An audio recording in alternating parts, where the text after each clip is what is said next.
Today we're going to enter into the realm of quantum statistical mechanics. One of the characteristics of the need for quantum statistical mechanics is that the particles in question or under study are identical. You can't distinguish one from the other. You can't distinguish one electron from another. You can't tell one proton from another, et cetera, et cetera. This leads to some very interesting problems when it comes to statistical mechanics, and we're going to see where classical statistics will fail us. But before we enter the realm of pure quantum statistics, where we talk about the Fermi-Dirac statistics or Bose-Einstein statistics, it would be a good idea to look at identical particles as they apply to quantum mechanics. So what we want to do is we're going to use the Schrödinger quantum mechanics to examine systems of identical particles. We're going to derive the Pauli exclusion principle for fermions. And this will enable us to have a language to describe identical particles. There's no way we can do this classically. There is no classical analog to this. As an illustration, consider two electrons moving around in a box. Maybe they're bouncing off the walls, maybe they're colliding with each other. I've got, in this box, I've got two electrons in the box. Classically, the electron, we'd say they traveled in well-defined trajectories, and we could distinguish them from one another by the paths they take. Quantum mechanically, though, that's not going to happen. For one thing, the uncertainty principle forbids us from constantly observing electrons, because as soon as we observe the electron, we affect its motion. In other words, we shine a light on them, they're going to be affected. But more formally than that, because of the finite extent of the wave functions associated with each electron, there may be an overlap between the wave functions. This is going to make it impossible to distinguish one electron from another. In the case of the helium atom, for example, helium has two electrons. The wave functions of both electrons can overlap very highly in all states. And I can't distinguish one from the other. In the hydrogen atom, there's a fairly large overlap between the wave function of the proton and the electron, but that's not a problem because I can tell a proton from an electron. They're not identical to one another.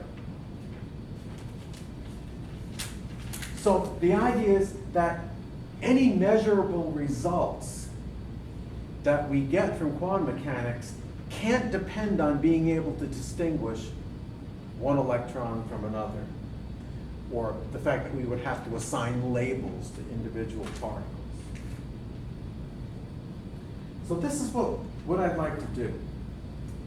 Let's write down the Schrödinger equation for these two electrons in the box.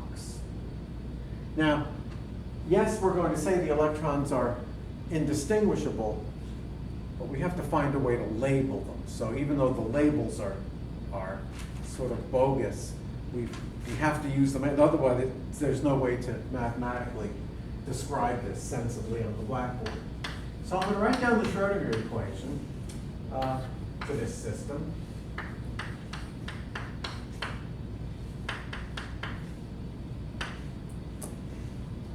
And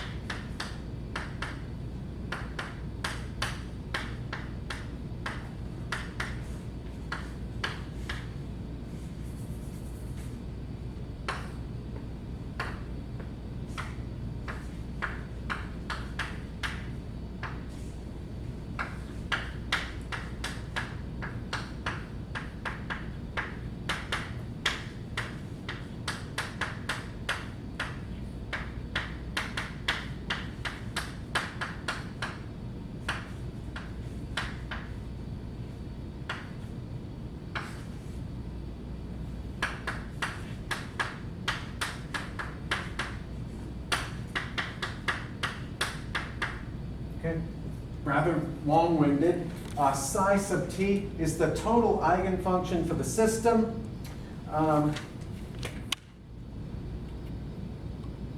That would include spin and position, the whole 9 yards.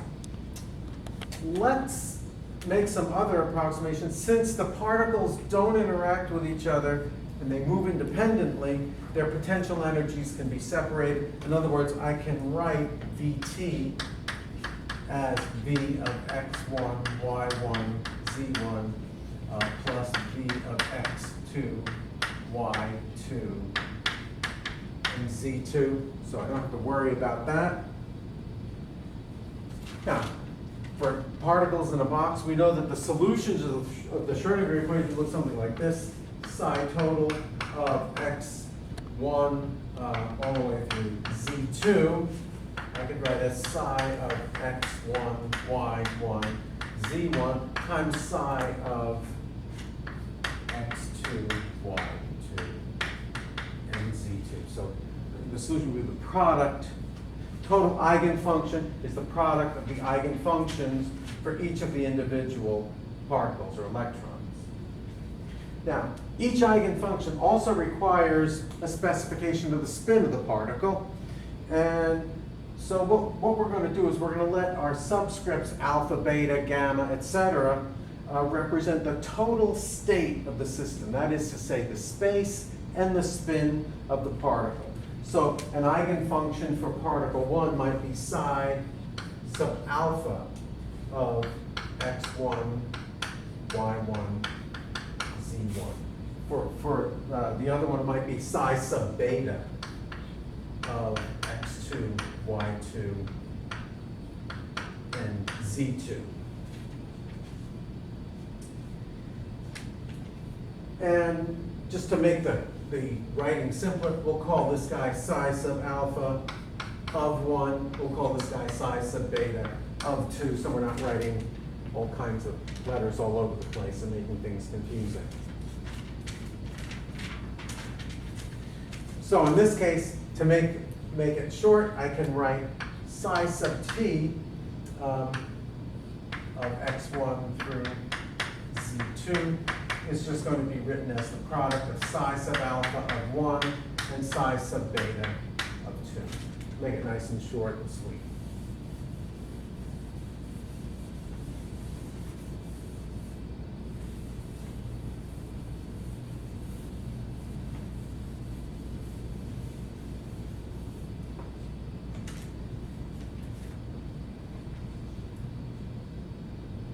So the question we ask is, do measurable quantities evaluated from psi of t depend on the assignment of particle labels?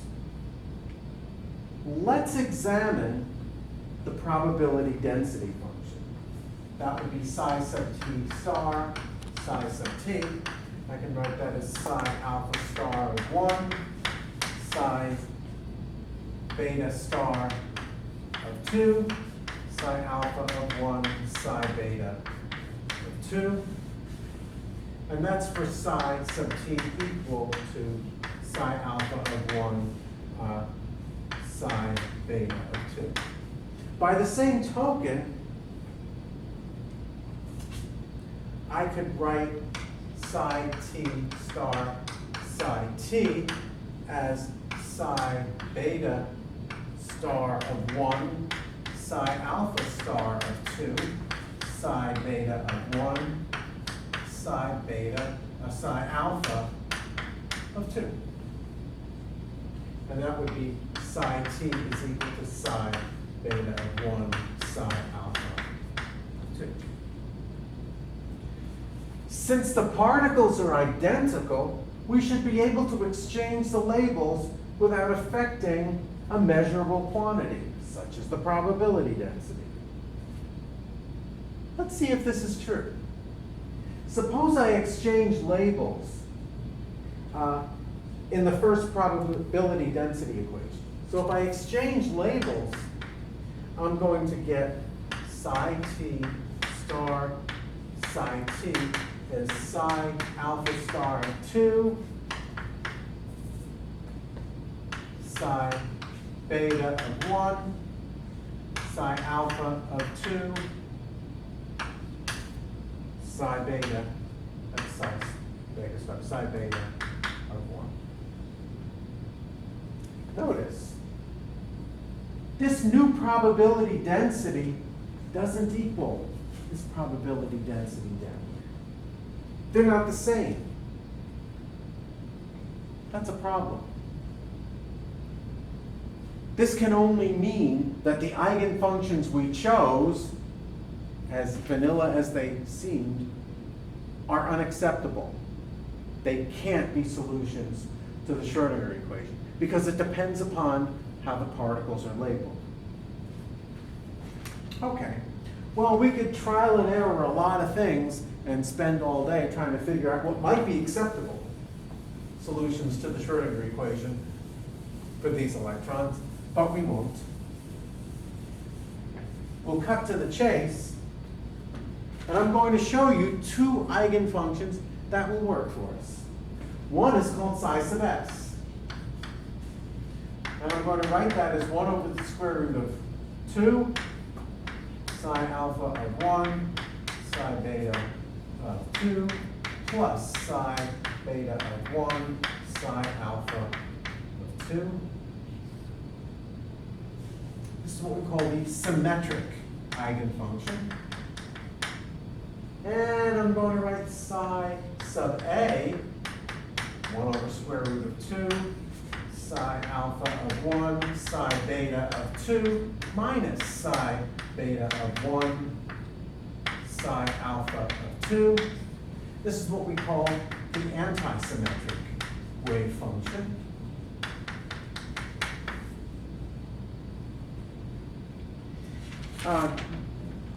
You might wonder about the square root of 2 out 1 over the square root of 2. That's to make sure that these eigenfunctions are normalized.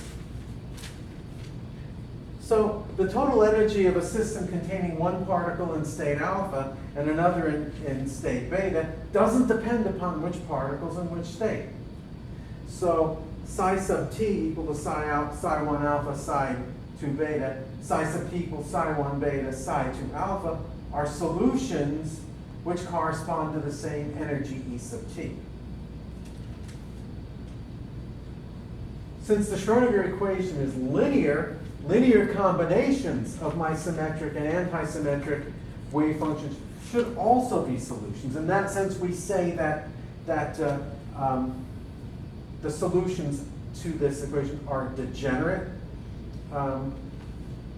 So different eigenfunctions corresponding to the same eigenvalues are what we call degenerate. This is what we call, though, this is a particular type of degeneracy. We call this exchange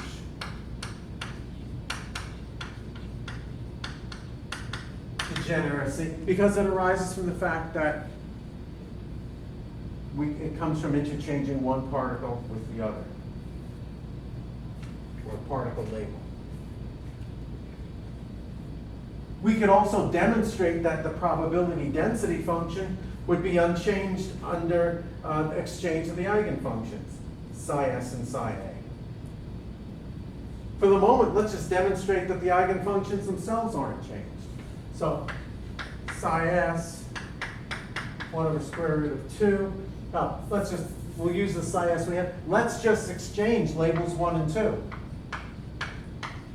And what do we get? We get 1 over the square root of 2, psi alpha of 2, psi beta of 1, plus psi beta of 2, psi alpha of 1, which is psi s. So exchanging the labels doesn't do anything to the function. On the other hand, if I do that with the antisymmetric function, I get 1 going to 2 and 2 going to 1.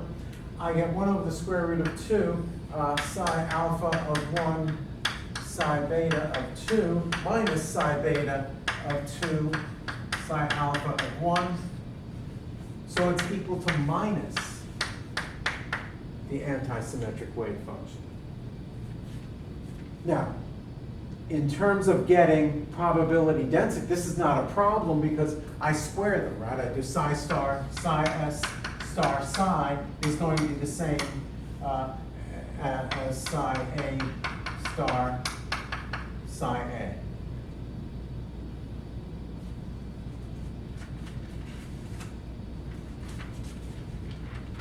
So far what we can say is both probability density functions are going to be unchanged by changing the labels, because in this case, if I square this, I'm going to get a positive number anyway. Great. That leads us to the Pauli exclusion principle. According to experimental data, Pauli established that in a multi-electron atom, no two electrons could occupy the same quantum state. This is what we call the weaker statement of the Pauli exclusion principle. Coincidentally, though, examine the antisymmetric eigenfunction that we just derived. If the particles in that case occupied the same state, the eigenfunction would be 0. So what this is saying is two particles described by an antisymmetric eigenfunction can't both be in the same state. They can't have the same spin and space quantum numbers. So another way of saying this is that all antisymmetric eigenfunctions will obey the Pauli exclusion principle. System that has several electrons has to be described by an antisymmetric total wave function. That's what we call the strong form of the Pauli exclusion principle.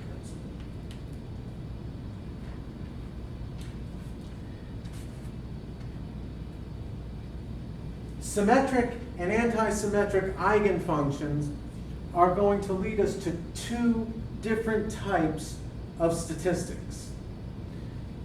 What we plan to do in the first part of this unit is to actually look at three types of statistics.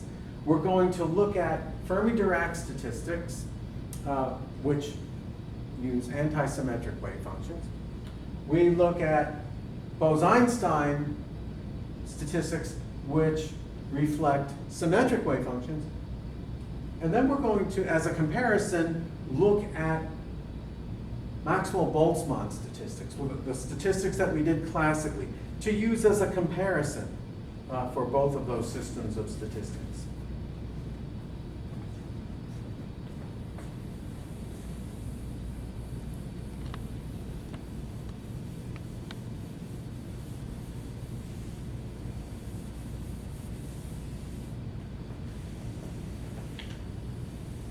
You wouldn't think that a plus or minus sign would make such a difference.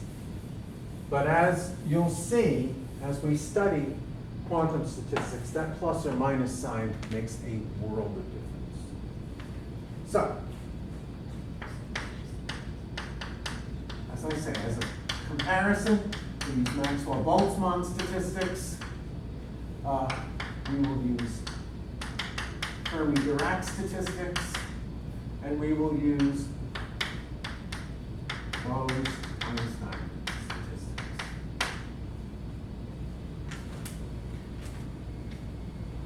We're dealing solely with identical particles here, particles where you can't tell one from the other. The system that we're going to be interested in, let's take a gas of n identical particles contained in a container of volume V. And we'll use Q sub I to designate the particle position of the ith particle. P sub I would represent the particle momentum of the ith particle.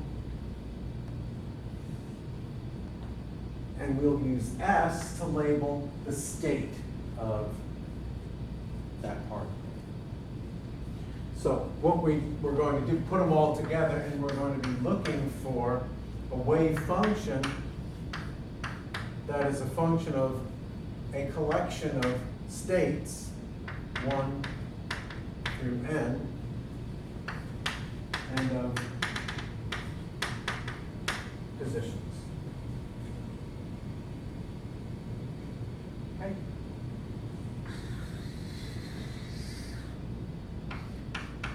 let's just, again, this is for comparison's sake, start with the classical gas.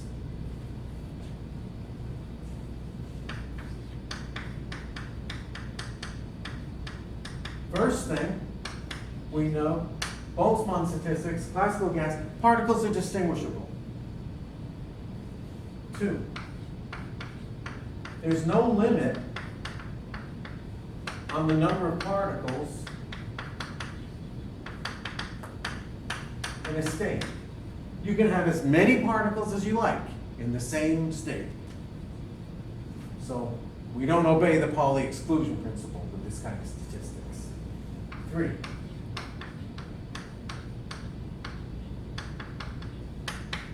there's no symmetry requirement at all. Remember, in quantum statistics, when I have identical particles, I either have antisymmetric or symmetric wave functions. There's no symmetry involved in classical statistics. And of course, obviously, when it comes to quantum mechanics, it's totally not correct. Again, we're just using it for comparison. If I want to use quantum mechanics, I have to impose symmetry requirements under the interchange of any 2 identical particles. You don't get a new state when you interchange 2 of these particles. And you wouldn't expect it. So the second case would be what we would call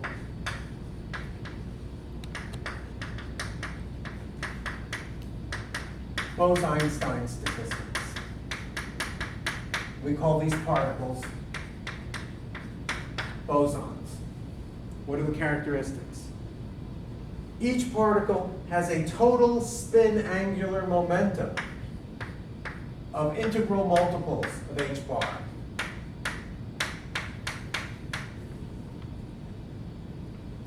Examples of bosons. The helium-4 atom. Photons. For those of you who like to study the Standard Model, the W plus minus and the neutral Z bosons in the weak force. Gluons. All these gravitons, if they exist, all of these mediating particles in the fundamental forces are bosons. They have integral spin. Symmetry requirement. Psi is symmetric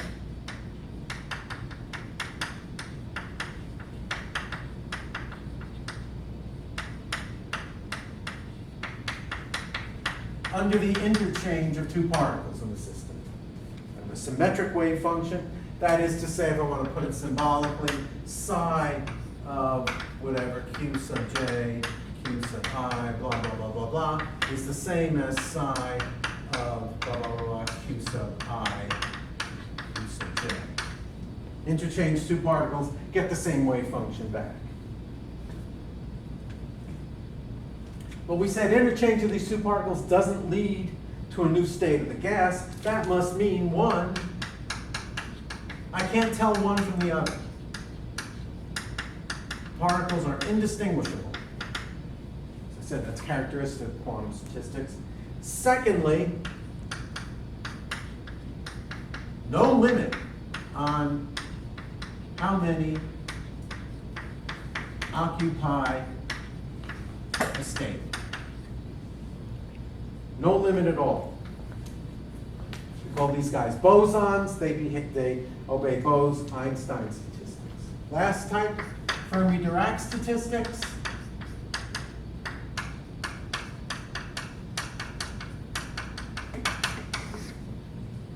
We call these guys fermions.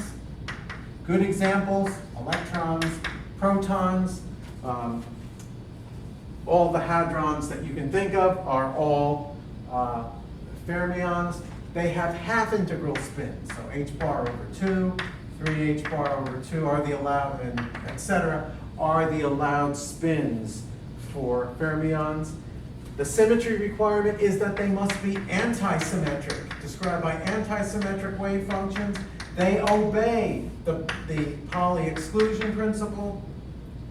And so they're going to be, if I interchange two particles, psi of Q1, Q2, etc., is equal to minus psi of Q2, Q1. So antisymmetric.